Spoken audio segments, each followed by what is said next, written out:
Zdravím vás, přátelé metalové hudby. Zase po pár měsících jsem si objednal Metal Box. Takže jasně, o čem video bude. Je to zase takový unboxing.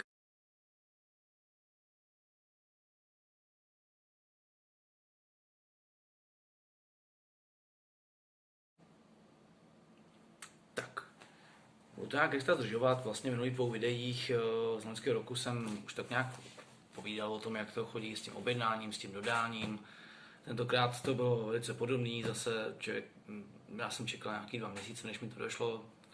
Cena zůstala stejná, s tím, že teda se musí doplácet to proclení a tentokrát jsem to teda musel i vyplňovat jakoby žádost, aby mi to vlastně Česká pošta procela. No, co tentokrát v Metalboxu bude?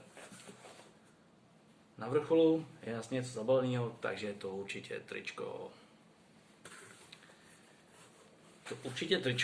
A koukám, že tam je takový nějaký zajímavý nápis.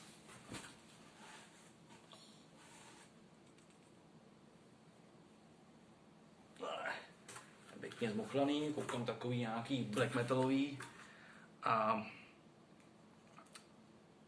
samized.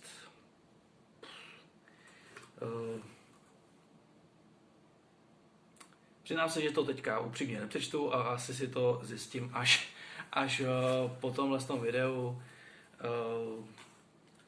No, já to fakt ani nepřečtu. Každopádně to tričko docela stylový, je to klasický metalový styl. Předpokládám, že nějaký black metalový, případně death metalový kapely. Myslím si, že je docela slušivý. No a co tu máme dál? V každém metal boxu bývá zvykem, že tu je nějaký takovýhle předmět. Je to vlastně taková jako brož.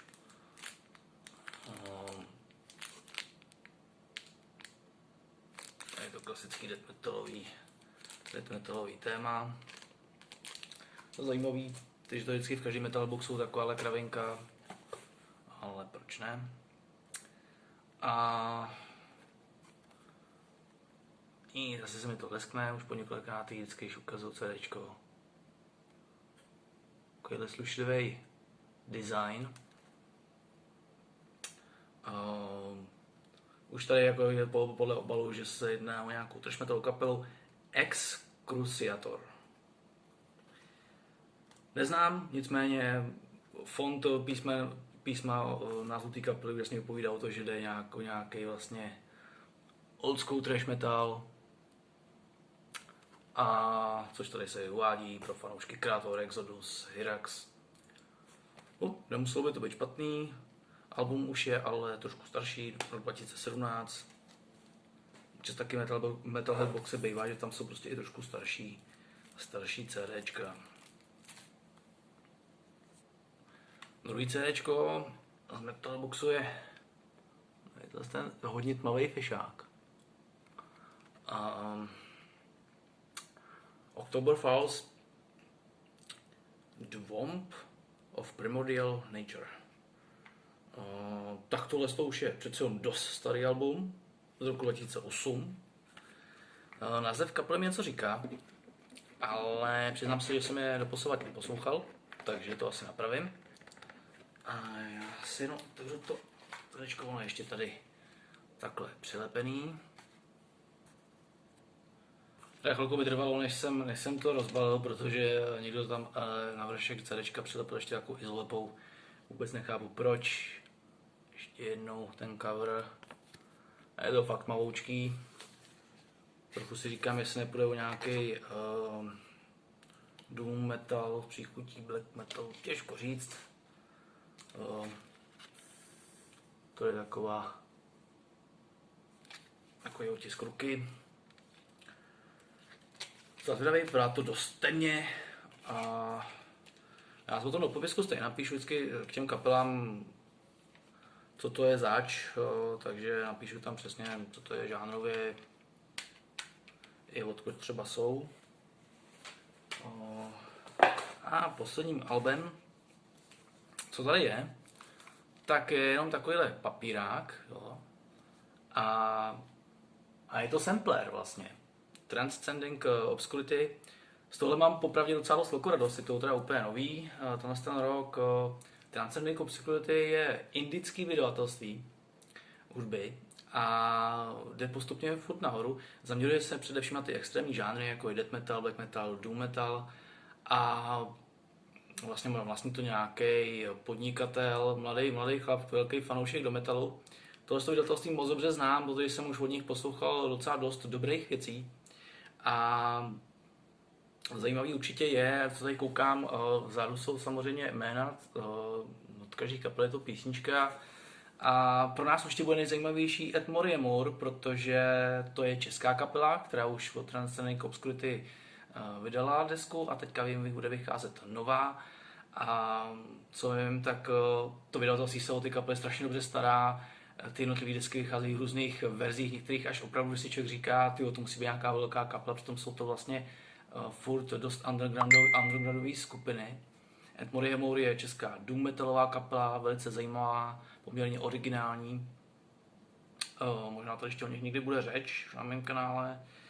Tady ještě na tomhle sampleru je třeba Godless Truth, to je docela jako známá jako drsná banda. Jsou tady potom kapely, o kterých jsem teda v životě neslyšel, ale pak asi takový třeba známější Paganizer, Wombat, De Profundis. Rozhodně se na to jsem docela zvědavý. Jak říkám, to vydavatelství mám docela rád, dost mu fandím. A pro ty z vás, kteří mají rádi právě ty spíš undergroundovější metalový žánry, tak rozhodně jakoby tip, že byste se už mohli podívat, co mají v katalogu. Takže to tady je. Pro mě teda něco jako známějšího vidět z těch CDček, že teda tentokrát 3 alba, jeden sampler, jedno takhle starý album. Na to jsem docela zvědavý, co to teda bude zač. Ale neznám to, je tady jedna trash metalovka. Netuším, jestli to bude dobrý nebo špatný, každopádně rád to vyzkouším. No ale ještě není všechno, protože tady ještě je potom jedna věc a to je čepica. To je prostě kulich. Jo, kupoval jsem to někdy, myslím, že v lednu, takže prostě tady to je, nevím, jestli teďka prosincový nebo lednovej. Myslím si, že lednovej, takže zimní. A upřímně říkám naprosto jasně, je tady logo kapely, kterou nepřečtu absolutně vůbec. Evidentně nějaký black metal, to znamená, může tam být napsaný cokoliv. Může tam být napsaný cokoliv, ale i docela zajímavý kulich. To se nás na tomhle metal boxu líbí, že vlastně opravdu nikdy nevíte, co tam najdete. Jaký různý předměty. Třeba v minulým Metal boxu jsem měl podpisovou kartičku, víc CDček. V tom prvním tam zase třeba byla vlastně MC kazeta. V tom zase teda jsou teda 3 CDčka, z toho teda jeden sampler. Jedna tady ta ozdůbka na oblečení a jedno tričko, ale zase je to třeba kulich, což to je třeba věc, kterou člověk potom bude rád nosit. Takže to je všechno. Tentokrát jsem tu měl 6 předmětů. Že u Metal Boxu bývá tady to, že tam může být buď 5 až 7 předmětů. Takže jsem trefil teda střed, ale jsem jich měl 7. To je všechno, víc tady toho není. Já musím říct, že jsem hlavně rád teda za ten sampler a jsem hlavně rád za tu čepici. Tričko je taky pěkný, ale čepici jsem vlastně chtěl, proto jsem si objednával i zimní Metal Headbox, protože jsem byl zvědavý, jestli se mi tam něco takového objeví. Mám shodou okolností objednaný ještě jeden Metal Headbox, takže za měsíc by mě měl snad dorazit. A pak asi možná už s nima dám pokoj, uvidím. Občas mě to jednou za čas prostě naláká si něco takového koupit. To je ode mě všechno. Jak říkám, na popisku dám ještě nějaký info k těm kapelám, zkusím zjistit, co jsou to zač. A třeba i řeknu, napíšu, jestli to je fakt dobrý nebo ne.